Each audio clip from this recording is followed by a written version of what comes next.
Hey guys, what's up? Bet you didn't expect this, or you did. I'm in my hotel room in Manila. The Manila major is done, and I thought I'd do a patch analysis video because I haven't, or it just came out.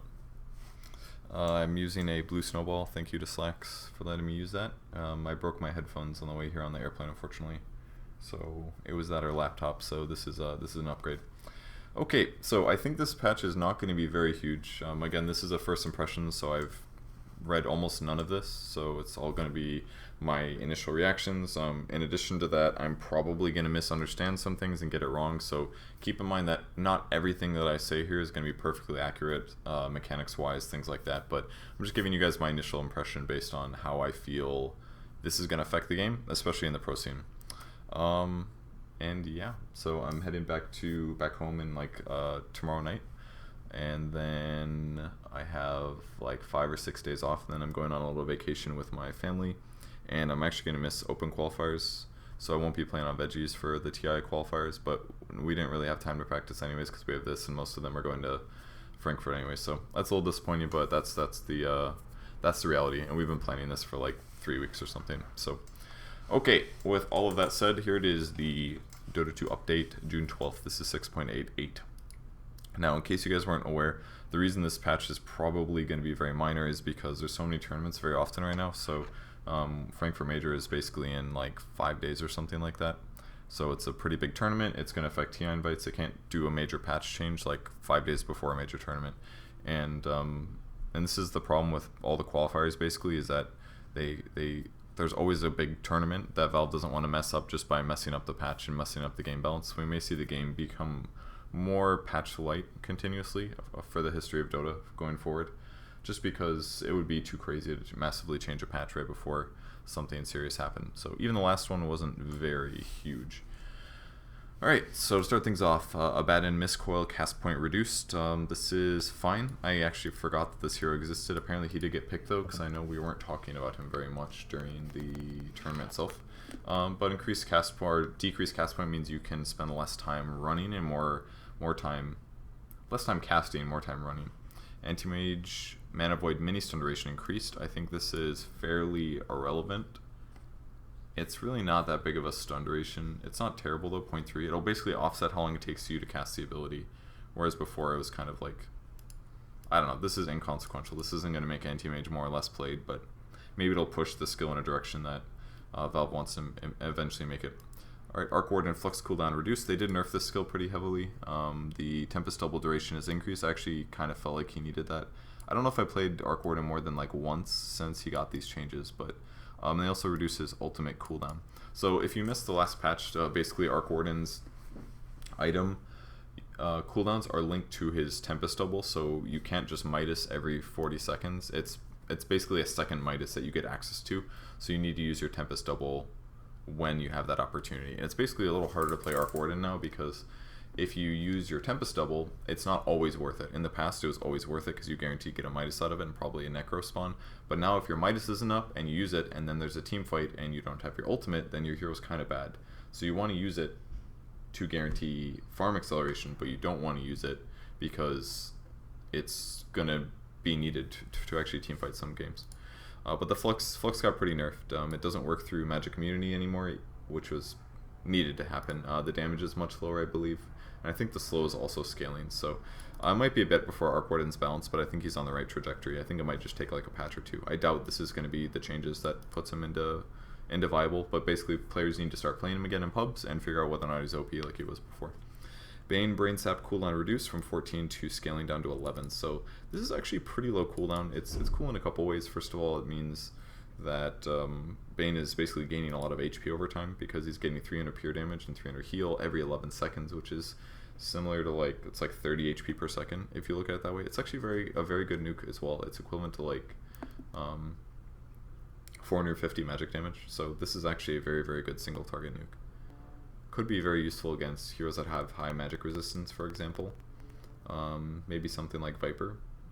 I wouldn't necessarily want to do Bane against Viper, but that option is there.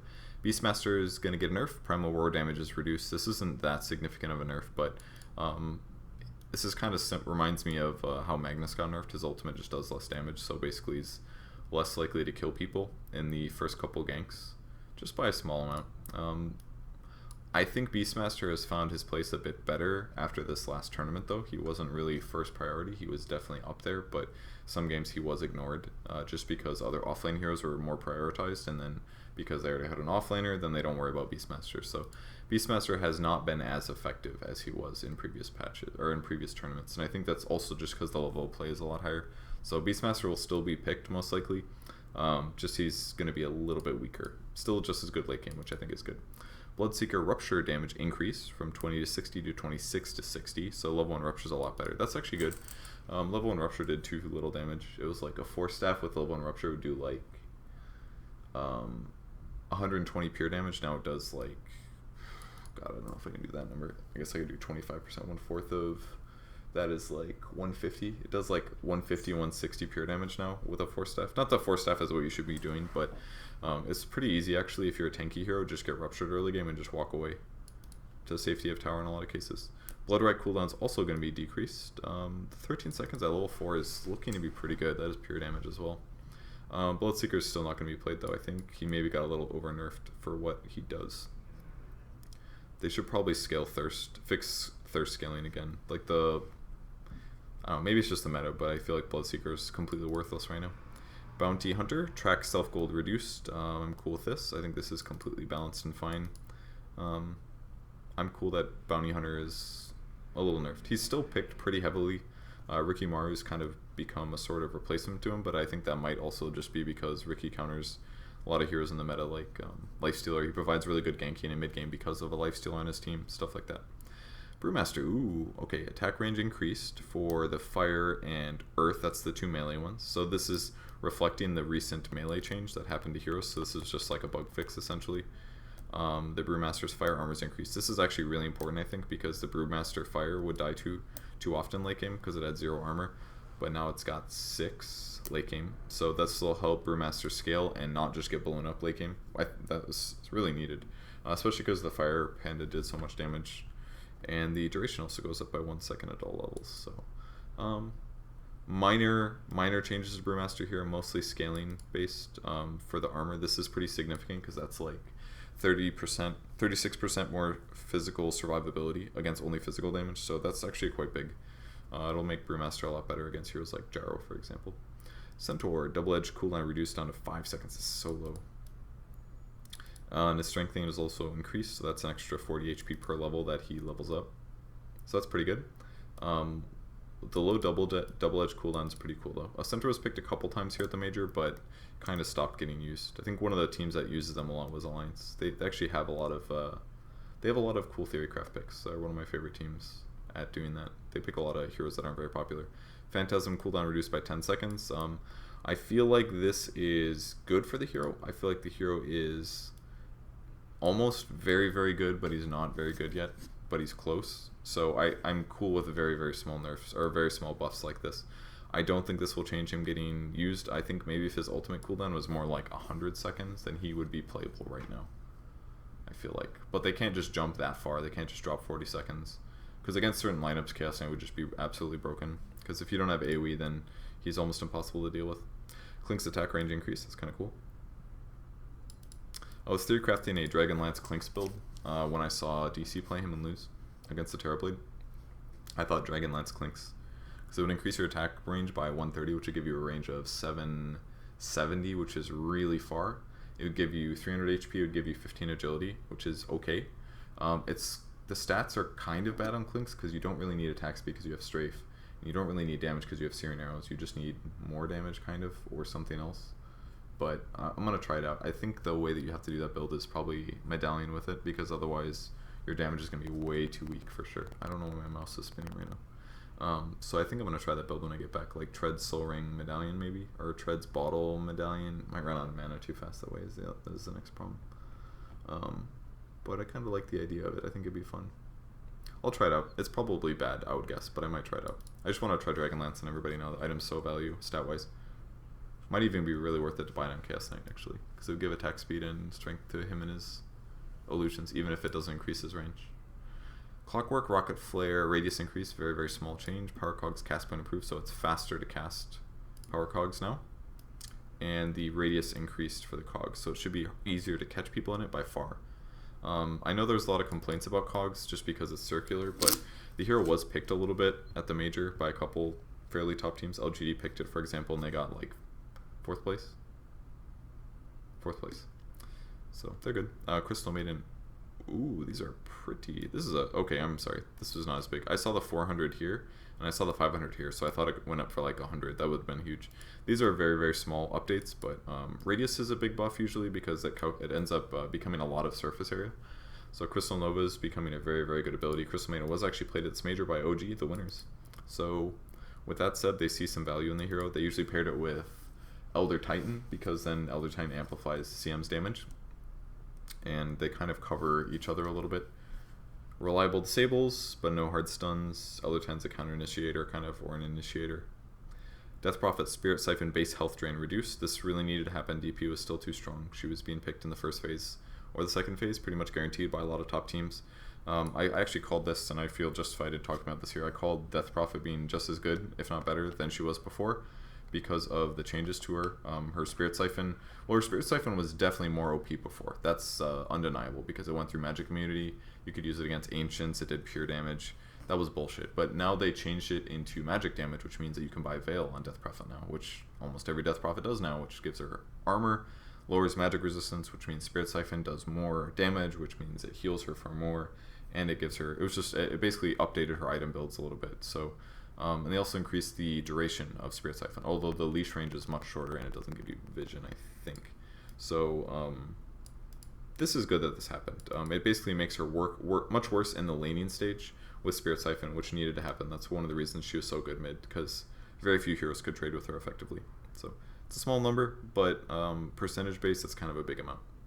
Disruptor Static Storm sounds no longer lingers for 0.5 seconds after the duration is over. I did not know this existed, and this is a really cool way to nerf the hero, I think.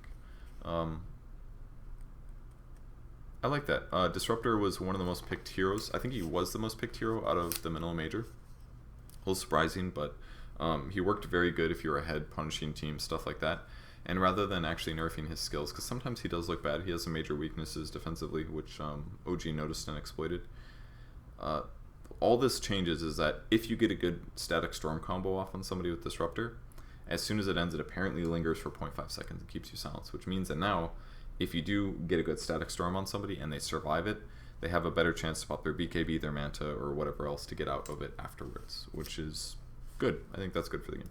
Doom cooldown increased by 5 seconds. I think this is fine. Doom was picked sometimes, but towards the end of the tournament, he was not prioritized at all.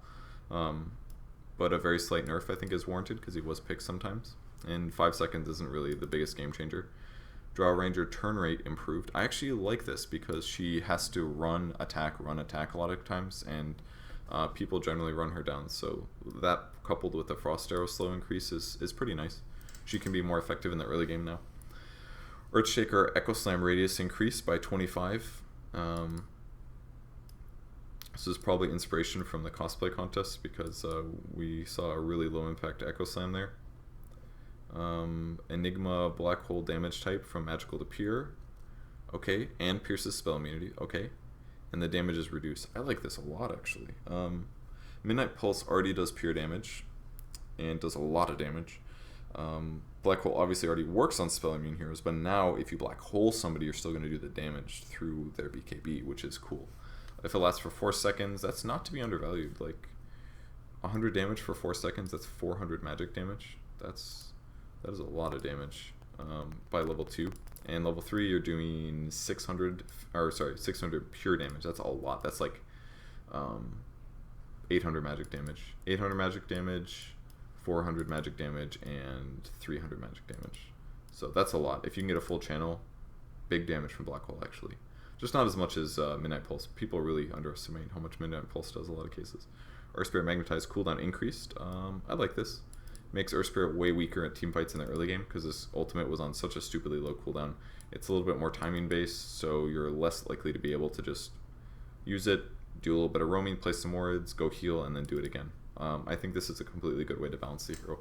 So at the moment, his skill set's still very good. But right now the value is really his ability to roam, and his ability to gank is pretty good. Not amazing. Good, amazing against some heroes, not good against all heroes. And finally, his ability to teamfight then in the mid game was really strong as a support. So I think that needed some nerf. This is justified. Gyrocopter's Scepter's Scepter Side Gunner attack interval improved. So Side Gunner is now better. This is still probably not worth getting. Because when you buy Ags, it doesn't really increase your damage. So the whole Side Gunner thing is kind of bad. Side Gunner maximum should be like a 5th or 6th item. But in almost all cases, it should just be an Ag or an Alk buying it for you. It'll be a bit before this becomes viable, I think. Just doesn't really synergize. You're buying like a tanky item that it generally increases your stats and gives you mana, but it makes your right click makes your right click better, and you need your right click to be good for this to be good. So it kind of is. It doesn't make a lot of sense. And 1.2 seconds is kind of a lot, I would say. Maybe if it was 1 second. Even then, it's not very justified. But there could be some cool build that gets figured out, like, I don't know, Crystallis or something. But items like that don't really stack with Gyro very well. I guess it does with Rapier, obviously, but there's probably some cases where like a late game Rapier on Gyro would be justified in getting an Axe, just because your single target damage would be really good. But maybe there's a solution there. Maybe like, I think Dragonlance is too good to pass up on Gyrocopter right now. But that kind of goes to say that Side Gunner's alright. Maybe there's some case where like Dragonlance, SNY or something like that with Side Gunner. That could be kind of cool, because then it could give you a better chance. It could give you another chance of proccing. That sounds kind of cool. And then maybe into like a Daedalus afterwards. And then you could maybe skip BKB because you just bought a bunch of stats because you went Dragonlance and you went SNY and you went Ags. But in almost all those cases, something like Scotty is just going to be better. So I don't know, maybe I'll try it on a pub. Might be fun. Invoker Forge Spirit damage decrease. This needed to happen as well. Invoker is pretty good at the laning stage. It's going to force you to have more. I think this is Exhort levels. So if you're going to play an Exhort, this doesn't really matter that much. It just means that in the like level 1 Forge Spirit is going to be a lot weaker. Level 2 Forge Spirit a little bit weaker as well. So Jakiro Ice Bath Duration buffed. Okay, Jakiro buff's pretty cool. A lot of people argue that Jakiro is a bad hero. I think he is a very situational hero, that when situationally accurate is good, but most times he is bad, because there's just better supports. Jakiro's weaknesses are bad cast time, a little bit hard to land your spells, you're pretty countered by BKB, very easy for BKB carries to kill you. You can't really deal with that very well. And you kind of need a lot of stat points too, because you usually want Liquid Fire Max, you can push towers, but then you need Dual Breath for damage, and then you want Ice Path for stun duration. But just this overall buff, Ice Path is becoming disgustingly good again at level 4. The hard part is feeling value on Jakiro until you get level 4 Ice Path, and you wouldn't obviously want to max out Ice Path first, because then you have a 50 damage nuke that stuns for 2.5 seconds. But the value of the skill is the fact that it does 2.5 seconds of stun, and the cooldown is 9 seconds. That is a very, very, very, very big uptime for an AoE stun. And that's the significant part about Jakiro here, is that against heroes that are weak to AoE, Jakiro is really good. Against heroes like Meepo and Chaos Knight, Jakiro is the best support. I honestly feel that way. AoE disable is what Jakiro does very well, and that's pre-BKB. So maybe we'll see more Jakiro played as cores as well. I think Jakiro mid is kind of cool against heroes like Dragon Knight, but according to the major, nobody even wanted to try going down that path. Timbersaw fit a lot better for that, because he could actually pressure like Alchemist, Dragon Knight, while also being more relevant late game, whereas Jakiro would have fallen off really bad. So this is a pretty big buff. It's a very big buff in my opinion to Jakiro late game. Very big buff. 0.3 seconds is not to be underestimated. That's like a roar in terms of duration. That's really good. Alright, Keeper of the Light, Chakra Magic cooldown reduced by 2 seconds at all levels, and the intelligence increased by 3, which is an increase of 36 mana, which is pretty big. So that's not bad. It's pretty good. A lot better at level 1. Don't know if this is going to make the hero played. He was picked occasionally. Alliance picked him in their best of 1 elimination match, and it worked quite well. It'll be better in laning stage. You can combo with spam spells, so it's very good with Bristleback. I like it there. Kunkka Torrent slow duration increased. Okay. The purpose of this is basically so that the slow is useful even if you land a Torrent early, because the stun duration is longer than 1 second, so there's no point to slow somebody if you're also stunning them. In this case, I believe the stun duration is around 1.5 seconds, so now there's a slight slow afterwards, which basically means that even with a level 1 Torrent, you can better be able to land a boat afterwards. because if you're only stunning for 1.5, then they start running full speed afterwards, and sometimes they dodge a boat. But if you get a slow after the torrent hits, your boat is more likely to land. So this should make Kunkka in a farming position or a support position better at landing boats. Both, really. As long as you don't max torrent first, this is a buff to Kunkka. Yeah, as long as you don't max torrent first, this is a buff to Kunkka.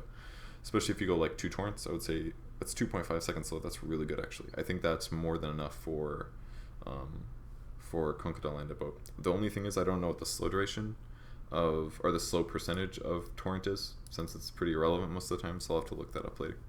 Tidebringer bonus damage increased to be 85 at level 4, so this will make him... This is going to push Kunkka more towards a carry farming role, I think. Could work. Definitely nice buffs to the hero. Not massive, but nice. Legion overwhelming odds damage per hero increase to 80 at level 4, so that's pretty big. That's a little bit of a counter push. Kind of like this. The skill's very weird, and it doesn't really fit the hero, but it's a cool toolkit, a cool skill to have that can make Legion good against things like 5-man pushes and things like that. Because if you're doing 80 extra damage per hero and there's 5 heroes, that's 400 damage alone, and it does 165 base, so you're talking about a 565 AoE nuke, not counting creeps. That's a lot of damage. That's a lot of damage. It's a long cooldown on the ability as well. I think they buffed it recently. It might be like 13 seconds, but the skill is becoming very good at counter push, basically. Very, very good at counter push. Moment of Courage cooldown reduced, mainly at level 1, so yeah. It's pretty irrelevant, I think. Lich Scepter now improves Chain Frost slow from 30 to 50. Okay, I like that. And Ice Armor attack speed slow from 20 to 30. I'm a little surprised that they're buffing Lich here, because he was actually a hero with a pretty big win rate at Manila. He was very rarely picked, but when he was quite effective. So the fact that he got buffs here is a little bit surprising. But this is only 10 attack speed. I don't think this is super consequential, and still a nice little buff. And this one's pretty irrelevant, but it helps Lich's scale better late game. So normally Lich Ags is kind of bad, just because if they spread out too fast, then it stops bouncing. But now that it applies 50% slow, that gives you an even better chance to keep them in the area.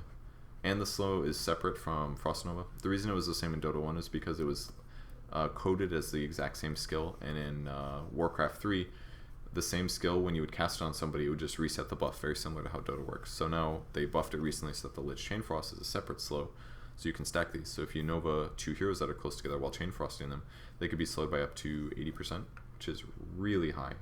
Gives you a much better chance to bounce.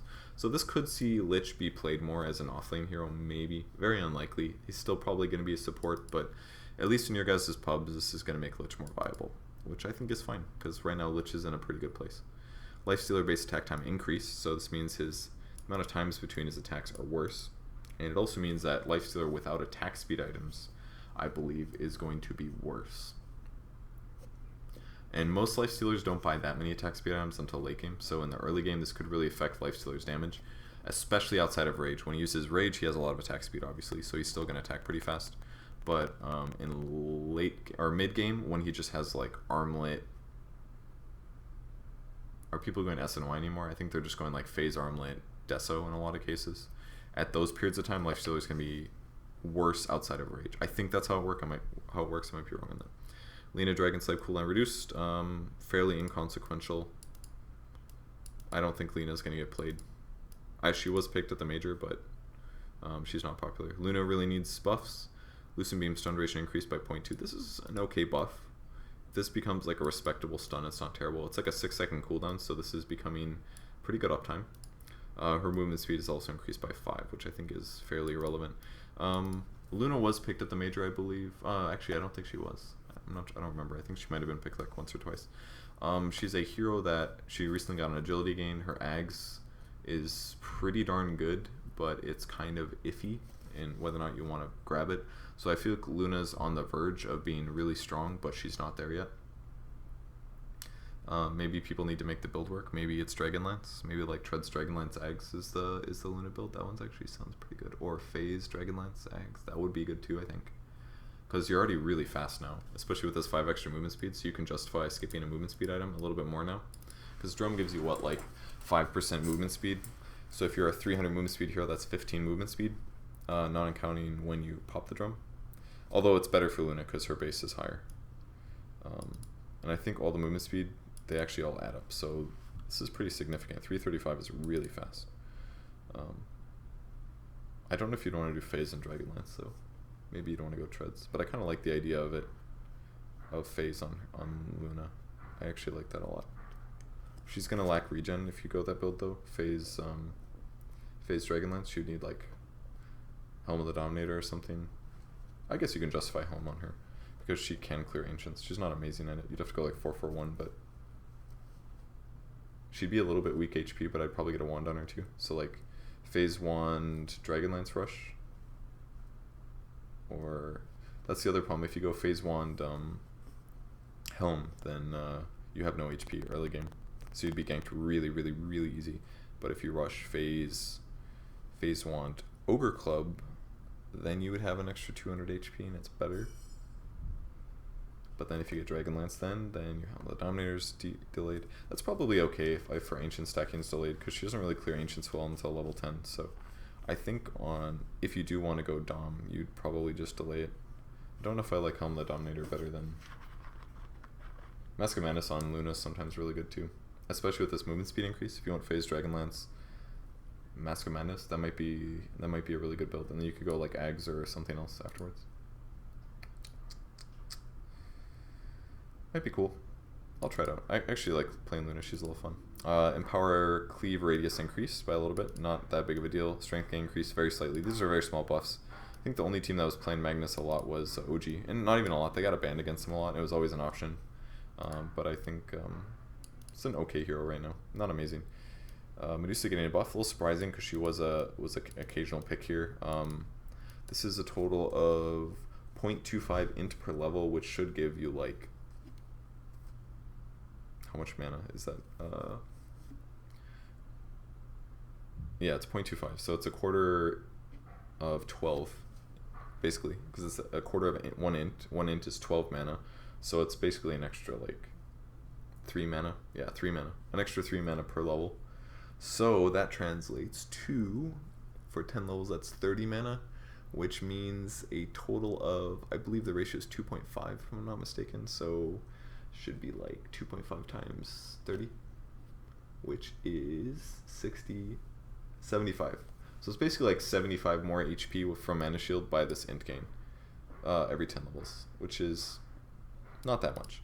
It's kind of significant because it could give you a chance to use your ultimate before you get mana drained, for example, but I don't know if it matters. Geostrike damage per second increase to be normal numbers again, so this is kind of nice. I don't remember if it used to be at this.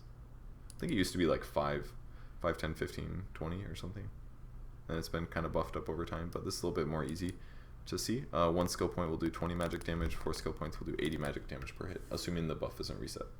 So Meepo on the up and up. Maybe it didn't get picked, I think, but it got banned a lot against like DC, I think.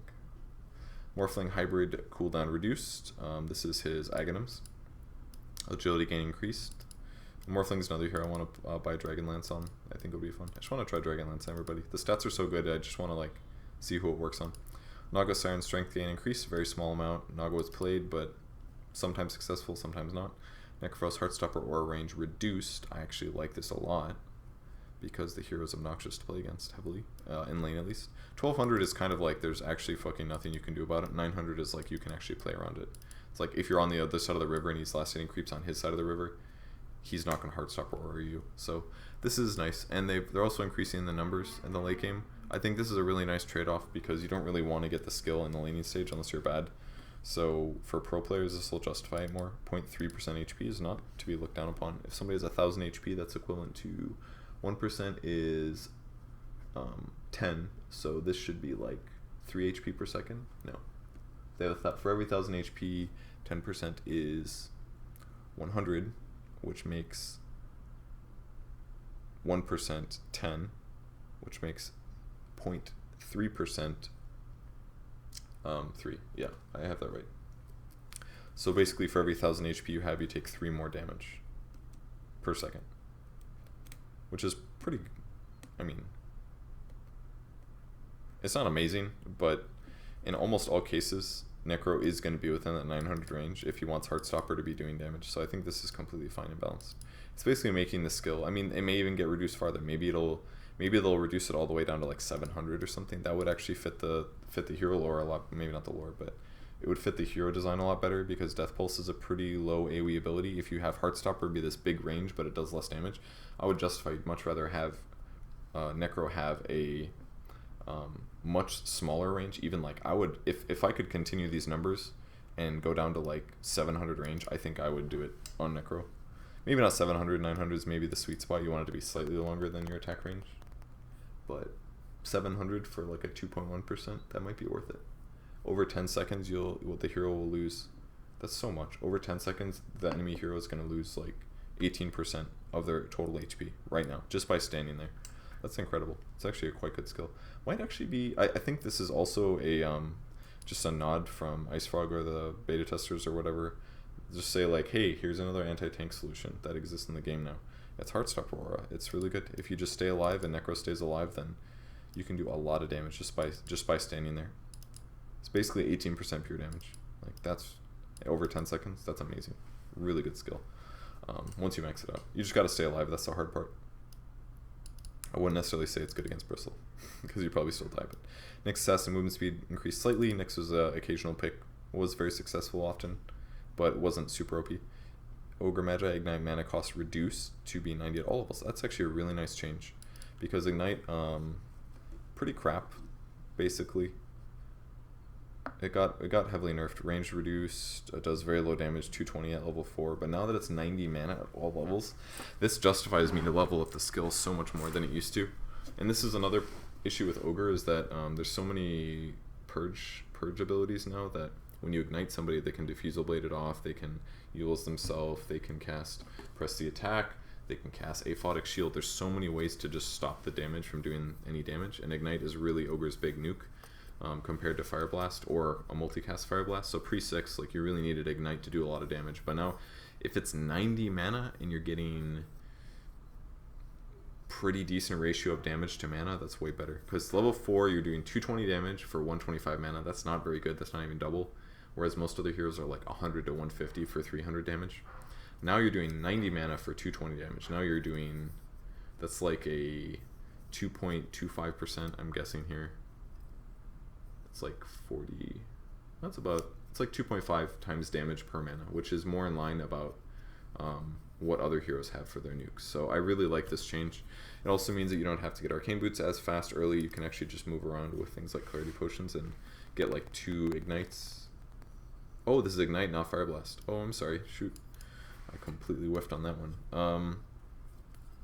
If you wonder what this is, it's a shoehorn. You use it to put your dress shoes on. And that's why I'm playing with it, because I like holding things when I think. This is Ignite, not Fire Blast. That completely went over my head. This actually is, now that I think about it, that would have been OP, because once you get Aghanims on Ogre, you cast a lot more Ignites and the cooldown goes down, and when your ulti gets leveled up, so you would be able to Ignite, or you'd be able to Fire Blast too much. Ignite is the one that burns over time, so I like this a lot actually, for slightly other reasons. Fire Blast is still alright, but if Ignite has so many easy removal tools, you really do need to make the mana cost low. I would maybe like them to reduce the cooldown as well, but maybe that would be OP. Maybe it'd force you down a path where you have to have one of those Dispel heroes because Ignite got too good. But right now, Ogre is not played. He was one of the he was like one of the 17 heroes that was not picked at the Manila Major. So he needs some buffs. Multicast interval increase. What this means is that when you get a multicast, it will be Fire Blasted, Fire Blasted, Fire Blasted like 4 times. If all those Fire Blasts essentially hit at the same time, you still only get a 1.5 second stun, but you do all the damage. This way, if the interval increases, then for every multicast you get an extra 0.5 of stun duration. Kind of. What do you think? Yes, because every Fire Blast stuns for 1.5 seconds. So if you multicast 3 times, you've got 1.5 seconds. It starts, and then half a second later, your next Fire Blast casts, and then the next half second, a Fire Blast casts again. That means for every multicast you're getting, you take Fire Blast stun duration and add 0.5 for every multicast. So if I get a quad multicast, I've got 1.5 plus 1.5, so I'd get a 3-second stun, which is quite good. So late game you could get a 3.5 second stun now, whereas when it was 0.4, you're getting more like 1.5 plus 1.2, which is still really good. But this, I feel like this is one of those buffs that people are going to look at it and they're going to be like, whatever. And it's going to fly under the radar, and at some point Ogre is going to be quite good for stun duration late game. So maybe I'll start playing Ogre again. He's got really high armor, really high regen. Just his impact is really weak compared to a lot of other heroes. He can't roam as well as Earth Spirit. Clearly, his team fight is far worse than an Earth Spirit is.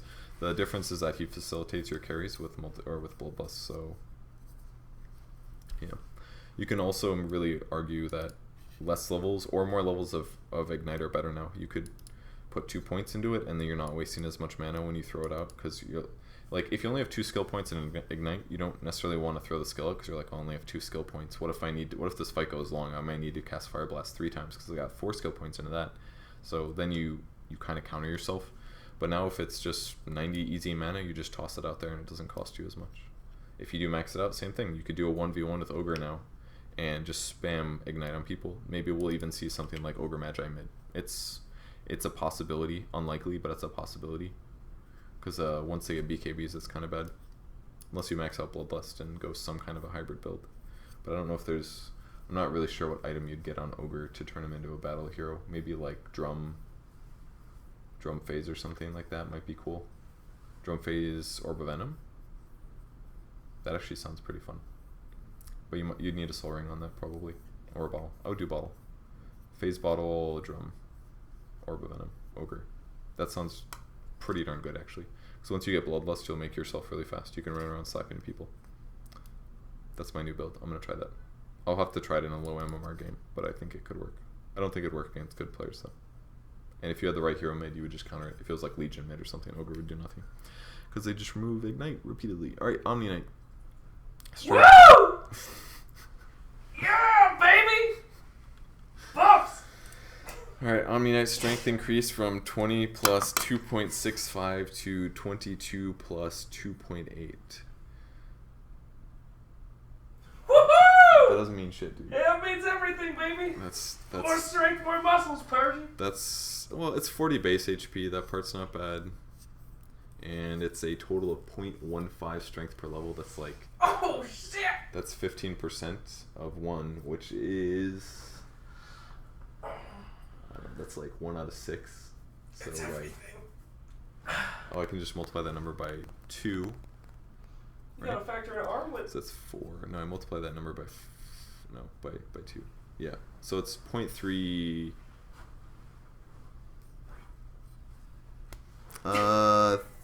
It's 3 HP per level, I think. No. Strength All right. gain and armlet. It's 15% of 20 should be 3. Yeah. 3 extra HP per level is what you get. Woo! And you get 40 extra base. So after 10 levels, you have a total of 70 more HP. It doesn't fucking matter. Yeah! It increases your damage by so little as well. It's so irrelevant. Although it makes him a better level 1 support, so if you run around with a Soul Ring like an idiot, I guess it works better. Alright, Outworld Devour, Essence Aura mana bonus increased. Better at level 1, 125. Better at level 4, 350. The Arcane Orb Intelligence Steal duration increased from 50 to 60. Don't think this is going to make him viable. Got a little too overnerfed, I dare say. Not sold on this. Oracle Purifying Flames cast range increased. This is a huge range now. That's your 3rd skill. It's pretty cool. At some point, I would like to see Oracle Ags be played, but just so many better items usually. I guess you could do it with a Veil, huh? Yeah, you should do Veil with it. You should go like mid Phase Veil or something. Treads Veil. Phase Veil probably. Phase Veil Ags would be kind of fun. Maybe you kind of need a 4-staff in there though. I don't know. Not really sure what the best solution is. You'd probably do it with Veil for sure, because it would increase the Purifying Flames damage. Phantom Assassin, Phantom Strike can now target spell immune heroes. This is a nice change. Basically means she can still get attack speed against BKB carries, so she'll be better against BKB carries mid-game. PA could move into a really good place with little buffs like these. It actually makes PA very good against Lifestealer. That's a big one, actually. Honestly, with this change, we could see PA played at Frankfurt, just because Lifestealer's... I guess we haven't seen Lifestealer. Did we see Lifestealer? Did Lifestealer not get... I'll check this later, but... Because when Lifestealer uses Rage, PA wouldn't be able to blink on him, but now if she goes like the Vanguard Deso build, for example. She could Blink Strike on Lifestealer and just blow him up right away. Maybe not blow him up because he's going to have armless, so he'll have a lot of armor. But I feel like PA could work, honestly, and this is a nice change. Phoenix Sunray base damage is reduced. This is a very, very, very small nerf. This is like 5 damage over 6 seconds, so like 30 damage. This is very, very inconsequential. Although in some ways, Phoenix has shown to be not the most amazing hero. It's a very good hero on the right drafts, is how it currently works. Purge Rot Slow increased again. Now it's 30%. That's pretty incredibly high. And Dismember cooldown reduced at late game for 20 seconds. You don't have to necessarily buy Ags. And I like that they did this because it does heal you now, even without Ags. So lowering the cooldown on that and giving you that option rather than just using it as a disable, I think is nice. Pugna int growth increased again. Jeez. Pugna is already the highest int growth hero. So putting it up to 4.5 is pretty incredible. That's like an extra 6 mana per level and half of a damage per level. That's a lot. Nether Blast cooldown reduced as well, so Pugna's almost good. He's just not quite good yet, I think. Maybe he could be useful against Lifestealer, but in that same vein, Pugna is super countered by silences, and if he can't cast Decrep, he's a worthless hero. So basically any mobile gank squad is going to kill Pugna with Lifestealer, so I just don't see Pugna as being viable yet. Especially not against like a hero like Lifestealer.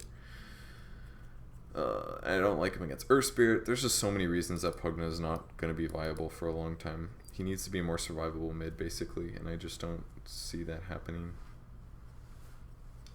There's just so many heroes that can wreck him mid right now, I feel like. Razor Eye, the storm damage per strike increased.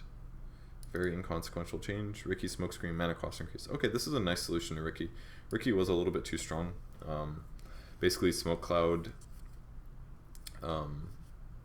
it's really good early game. This is kind of similar to the Bounty Hunter nerfs that just came, where they increased his Shadow Walk mana cost, so he can't roam as often. There's going to be more downtime to your early game roams. Ricky also has a very low mana pool all across the board. Very, very low in-game gain on Ricky, so this may force you to have to buy an item that gives you more mana. Most Rickies right now are playing Tranquils with 1, which means that they may have to get something else. Minimum Clarity Potions in the early game. If there's any mana drain as well, Ricky can be completely countered. He can't ult then, he can't use Smokescreen, he can't use Blank Strike, so mana drain is actually pretty good against Ricky if you have that option.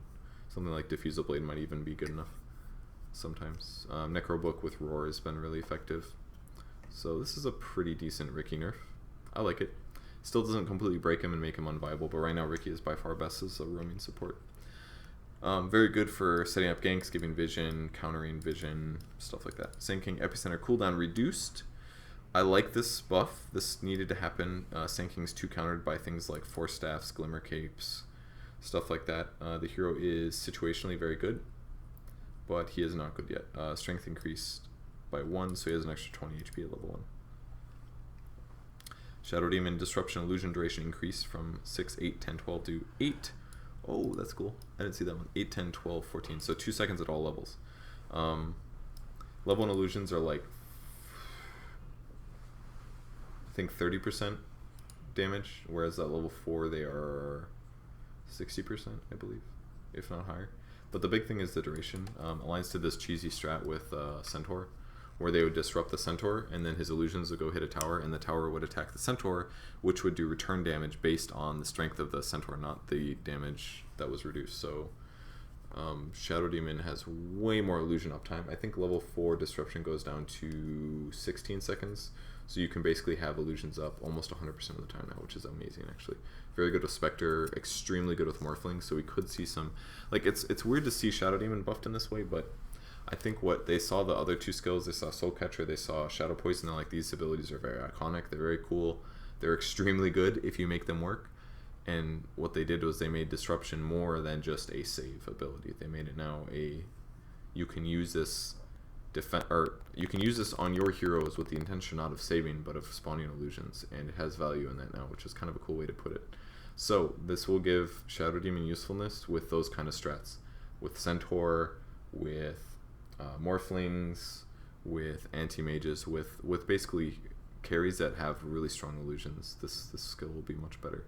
With Radiance heroes, any Radiance hero, disruption is better now. I don't know if you can disrupt the bear, I guess, so maybe that's one you can't. But you could like get him to pass it to his main hero, disrupt that, and go split push or something. Alright, Shadow Fiend movement speed increased by 5. Max souls increased at level 1, and the other levels a little bit, so that's pretty inconsequential. Yeah, it just makes him a little better early game if he gets a kill, I guess, but that's about it. I guess that's the big thing. If he gets a kill, it helps him a lot in the laning stage. But once you get to like level 4, level 6, it doesn't really make a difference. Shadow Shaman Mass Serpent Ward splash radius increased from 75% to 100. What does that mean? Splash radius increased. Why does it say from 75? I think there's like a splash radius or something. I can't remember. Okay, the damage is increased. So the late game wards are better now without Ags, which needed to happen because the Ags wards were too big of an increase. I don't really understand this, but basically it's better at clearing creep waves. Silencer agility increased by quite a bit, 6. So more armor. This is about 1 armor, 6/7 of an armor. It gives him attack speed as well. It makes Silencer more viable as a core, I guess, because he'll be more survivable to physical damage. Scout Mage cuts of shot impact increased. Doesn't really matter that much. Slark pounce damage reduced. I'm happy about this. Slark's still situationally very, very good, but this reduces his burst damage, which means him killing heroes in the early game is a little bit harder. It's not that much damage, but keep in mind when we were in Korea, for example, Pounce did 300 magic damage.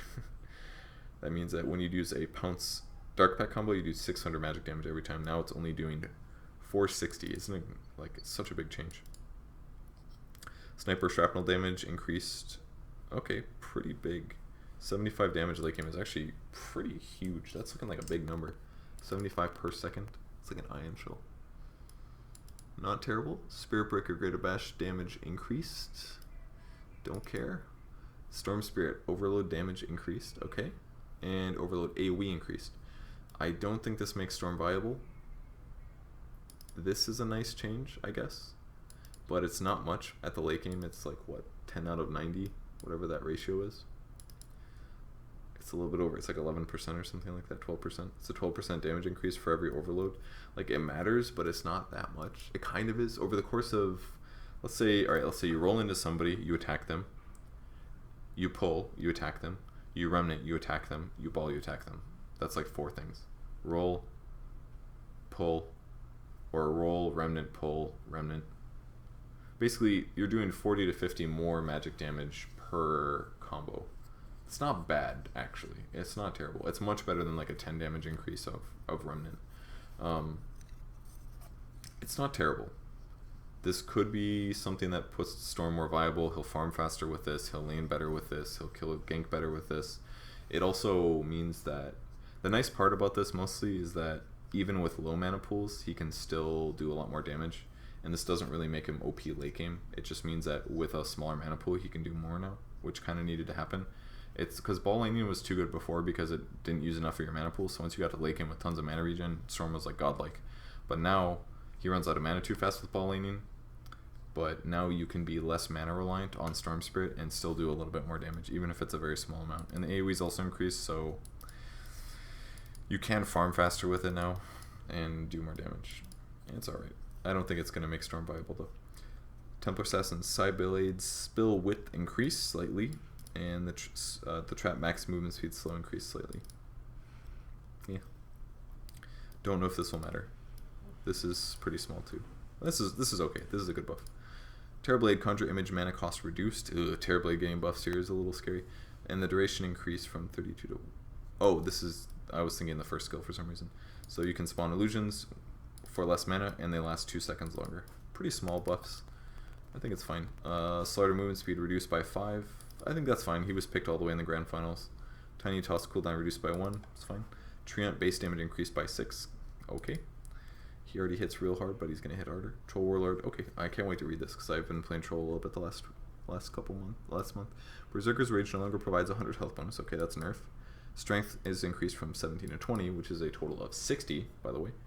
That's pretty good. So I think that's good. So if you're not in melee form, you still have 60 more health. So basically, you could argue that ranged troll can situationally be useful, more useful than it was before. Although even with that said, you still want to do it because you want the chance to bash. Berserker's Rage armor bonus increase. So now you have, so basically you have 60 health always instead of 100. But when you're in melee form, you go to 6. You get 3 extra health or 3 extra armor, which is a total of 18% physical resistance against damage. So easily in melee form, you're going to be way more resistant against physical. The base attack time improves in melee form, and the ranged axe's travel distance increased slightly by 55. That's the ones that you throw that slow people. So this is a nice buff to troll. It's going to start making him very, very good against physical melee cores, or physical cores. Physical melee cores, definitely. He could become a lifestealer solution here, honestly, because he's already got an extra 3 armor. That's really big. That's huge. A 3 armor buff is massive. I mean, yeah, he did get a 40 HP nerf, but I think that's inconsequential compared to this. 3 armor does so much more over the course of the game than 40 health does.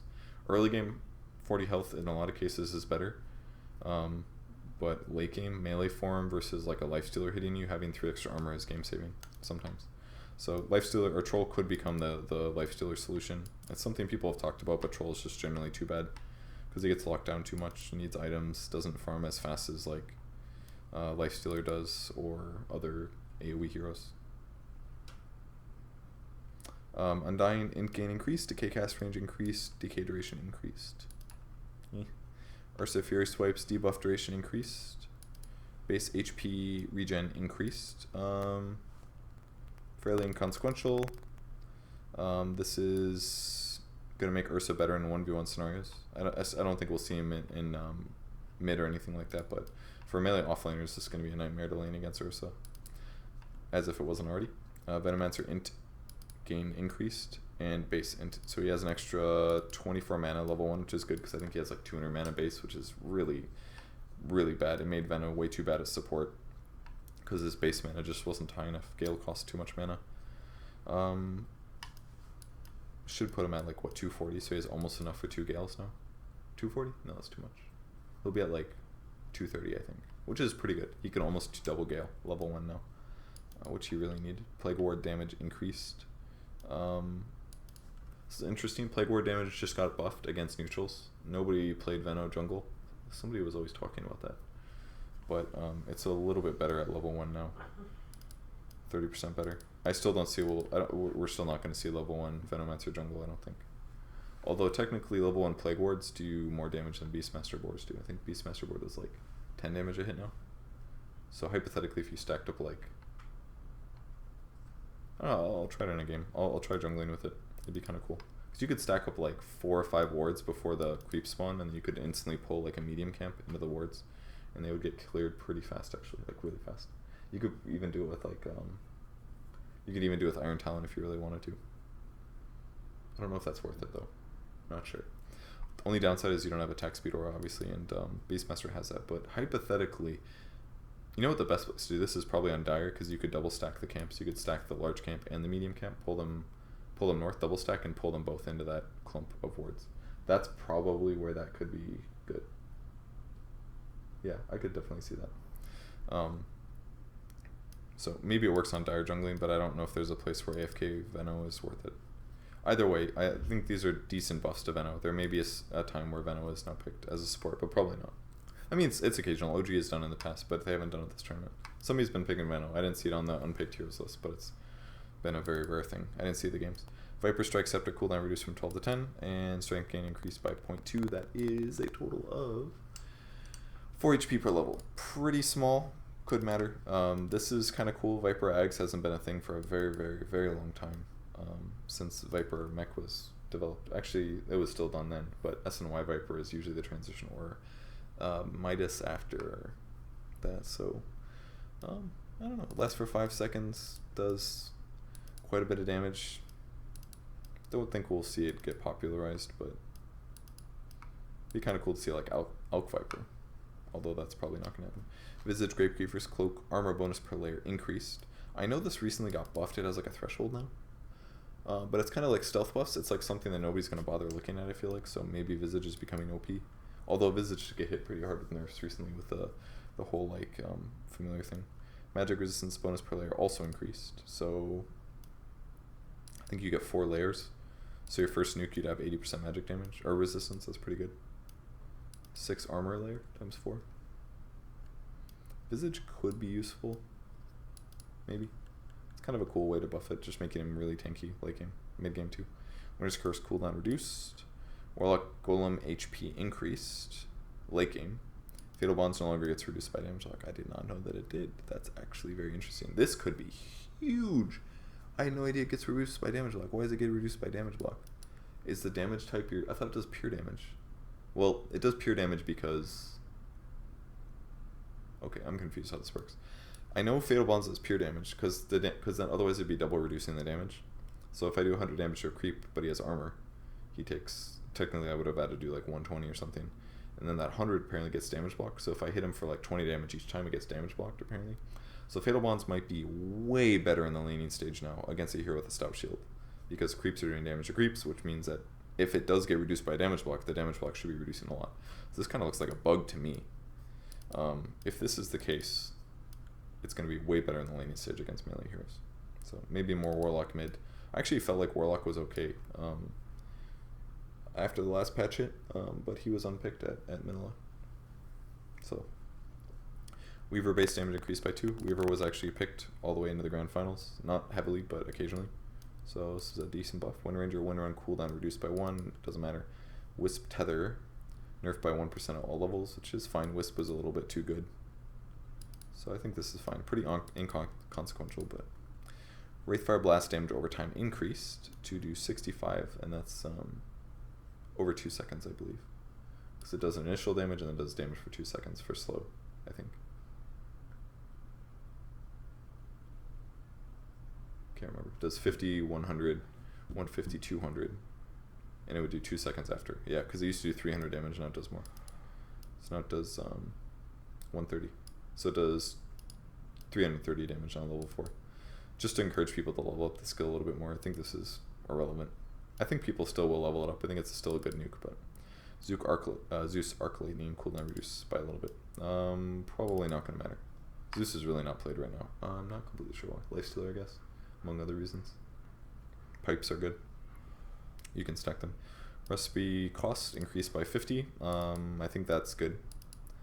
I think it's they don't really need to nerf the item anymore. I think it gives like 8 armor right now. I think I'm okay with that.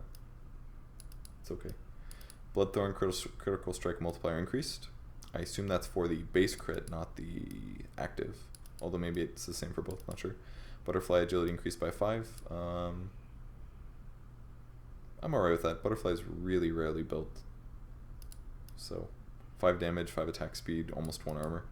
For any hero that builds a butterfly. Crimson Guard cooldown reduced. Dragonlance. Oh no, they nerfed it. Oh, I've been talking about Dragonlance so much. They nerfed it. They had to nerf it though. It was so good. 15 strength and 15 agility is amazing. 14 is still really good. I think this still justifies the item. Attack range increased by 10. This does not offset these stat losses, but 1 stat, that's fine. I think the item is still good. Definitely still good. I think this is better to do it this way though, where they prioritize what's good about it to attack range rather than the strength and agility. With that said, God, why doesn't anybody do Dragonlance Sniper? That's so fucking good. I feel like people do that, but nobody plays Sniper. Maybe that's why. Dragonlance Sniper is really good actually, because he basically wants stat items. He could go Dragonlance SNY probably every game, I would say, with phase. That's the build. I'm gonna try that. God, I want to play Dragonlance on every hero. Dragonlance is gonna like renew my passion for carries or some shit, just because I like the build. Dragonlance on every ranged edgy hero, more or less, just about. At least the ones that don't need int. Hurricane Pike attack range bonus increase to match the Dragonlance. Active now grants 100 attack speed for the 4 attacks it provides on target. Okay, this is now viable on carries. It wasn't viable before because you're like, I'm literally buying a Force Staff so that I can get free attacks on my opponent, but then you're like, why do I have a Force Staff? For a lot of carries you don't need that, but now that it gives you attack speed, this easily justifies the recipe cost. It offsets the fact that you now have a Force Staff in your inventory that you're using to just do damage to somebody. I could definitely see Hurricane Pike Sniper easily. It's a little counterintuitive because Sniper already attacks from very far away, but Hurricane Pike Sniper I actually think is going to be viable now. I think what we're going to see, Sniper's back, guys. I think we're going to see Dragonlance Sniper with Phase, maybe a Wand, Aquila probably. Yeah, I would do Aquila because he needs a little bit more armor and mana regen. I would do Dragonlance Phase, Aquila Sniper. I would get SNY afterwards, and then I would either get Scotty or Butterfly or Hurricane Pike. You could definitely justify Hurricane Pike after your second major item. I guess neither of those are major. After SNY, I guess, is a major. You could maybe get Hurricane Pike there. You could buy Daedalus Hurricane Pike. You could go Scotty Hurricane Pike. But I would definitely say if you have a Dragonlance, Hurricane Pike is going to be built a lot more on carries. Very good on Drow. Very, very good on Drow. Very good on Drow, very good on Sniper. I think this is now core on those heroes in the mid game. Depending on what heroes they have and how limited their chase and gap close is, Hurricane Pike is really good now. So I love this. I love this change. Really nice change. I think 100 attack speed might be too big for the change. Like the item was already. It wasn't good. It wasn't usable, but. I don't know. I haven't even built this item yet, so maybe I shouldn't be judging it this way, but I feel like 100 attack speed is a huge increase to throw in there all of a sudden. But nobody ever built the item except for Enchantresses, so maybe it was honestly too weak. It's really good for Enchantress now, actually. Although I guess the stats are okay for Enchant. Kind of like gives you an Ags, really. It's basically like a free Ags. I guess this makes Enchantress better too. I saw some Enchantresses towards the end only going Ags and skipping Dragonlance, which I kind of agreed with because the Dragonlance stats are terrible for Enchant. Sort of. Doesn't give her int. I guess that doesn't matter that much, but Hurricane Pike is way better now. You're definitely going to see it at Frankfurt, 100%. Whether on a Draw Ranger or some other ranged agility carry that is scared of gap closing heroes. Pretty cool change. Maybe too good. Rod of Atos cooldown reduced. This is what it used to be, 10 seconds. They nerfed it. They put the cooldown up because it gave like that anti-evasion. But then when they removed the anti-evasion thing, they left the cooldown the same, which was stupid. So now they fixed it. It should be 4% or 4 seconds slow, 10-second cooldown. Very good. Disable. Still probably not worth getting the item. It was built sometimes on DP, but I'm not sold on it over other items. In a lot of cases, Rod of Atos is not good on a core. Smoke to see now is a 1 second cooldown use. Thank God. This is good. This needed to happen. A lot of people would like double smoke. Although it'll still happen if two supports have smoke, they could still both use it. But if it's on the same courier and somebody says let's smoke, then two people won't click on the courier. So that's good. Alright, and that's it. I managed to talk about that for longer than everybody expected, including Slacks. So, yeah, really not that many changes. I mean, it probably sounds ironic when I say it like that, but most of these are pretty inconsequential, and that's kind of just how the patch is going to be right now, because the majors happen every 3 months, and this is another reason why I'm skipping this open qualifiers for veggies, guys, is because every time the opens roll around, we practice leading into the opens, and then the opens is 4 days, assuming you get eliminated from both. That's 4 days every 3 months that I'm busy for opens, and then regionals is right after. That's 3 to 4 days, I think. So let's just throw some more fingers up. That's 8 days every 3 months that I am committed to something, no matter what, pretty much. And that's a lot of time. That's 1 out of the 12 weeks, basically. 1 out of every 12 weeks, I'm busy with qualifiers, whether opens. And I love playing in the open qualifiers, but I don't think I can justify going to it every single time. So this one I took off, basically, because nobody's really had time to practice. So it's pretty much just like a full for fun run, I believe, this time. I'm not going to review who the 5 playing on it are this time, but it's most of the same people, so you guys will not be surprised at all about the people you see. But yeah, the qualifiers are so often. The qualifiers for TI are in like a week and a half, like right after Frankfurt, so they can't put a huge patch in. This is one of the downsides of the majors existing, is that the patches have to be more deliberate. But I think that's good, because there's been a total of 95 heroes picked at Manila Major out of 112 or whatever. That's amazing. So these kind of patch updates are good. Let me see the most significant one. I'll just scan through this real quick. I think the biggest one was the the halberd or whatever the heck it's called. Black damage or black hole damage to pure was pretty good. Magnetized cooldown level 1 is pretty big, I would say.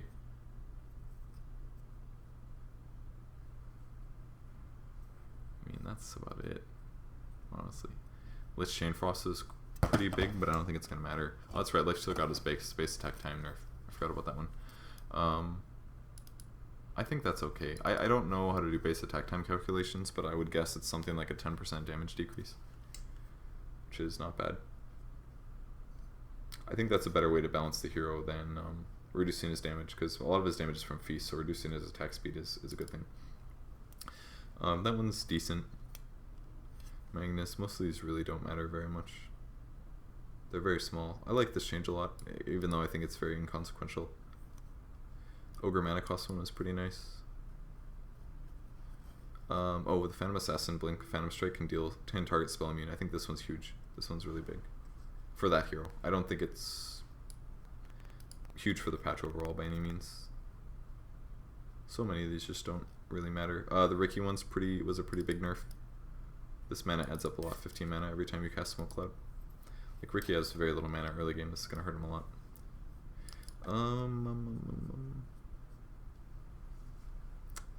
Yeah, really not that many big changes. The pounce damage is kind of big.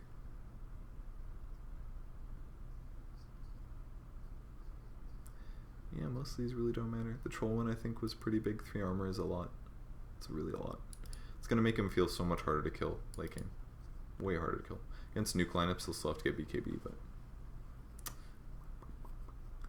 Venomancer doesn't matter. Doesn't matter. Doesn't matter. Doesn't matter. Doesn't matter. Yeah, most of these really don't matter. Very, very small buffs. Valve can't change everything right before the TI qualifiers. It's freaking TI, guys. I guarantee they held back a lot of interesting stuff just because they know it's freaking TI. What they're going to do probably, and I don't know if this is for sure, but they're going to let the qualifiers happen, and right after the qualifiers happen, they'll actually release all the wacky shit. Because then we have, like, what, 6/13? TI is in August or something. It's like first week of August, group stage late July, so we basically would have like a month and a half to figure out the new patch. I think it's more likely that immediately after qualifiers happen that they release way more patch changes that actually have some weird stuff. I don't think we'll see item changes, but we might see more balances. We'll probably see more severe balance changes as a result of what heroes get used at Manila or at the TI qualifiers, and then those heroes will go a little bit out of the meta slightly. I think that's the way they should do it, even if in some ways that makes the teams that are good at this patch forced to play TI, even though they might not be good at the next patch, but whatever. I think this is too little, honestly. This is the first time I've ever looked at a patch and I've been like, not enough changed. So I'm looking forward to the updates later. I think a lot of heroes are going to get phased out eventually. Yeah, I think this is probably the biggest change in the patch. This item is way more viable on carries, ranged agility carries. So that's about it. Alright, that's it. I probably talked way too long for how inconsequential this was. But I hope you guys enjoyed it. Sorry I don't make videos very much. It's basically just because, just busy with events. You know, go from event to event to event. That's my bed. Those are my pillows, dude. Go from event to event, and then I'm just really busy all the time. Same thing with qualifiers, you know. Practicing for veggies, and then boom, 8 days hit.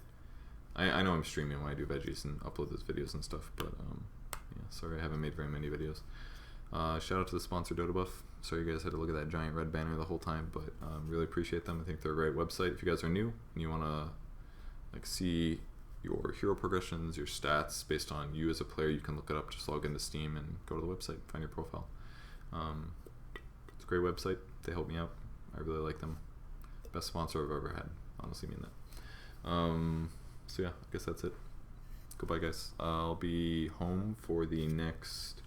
I'm getting home the night of the 14th, so I'll have about 5 days until I head back to Wisconsin to go hang out with the family. We're renting a cabin as a family. Like, it's like a 9-bedroom cabin or something, so it's basically like my dad's side of the family. So very excited for that.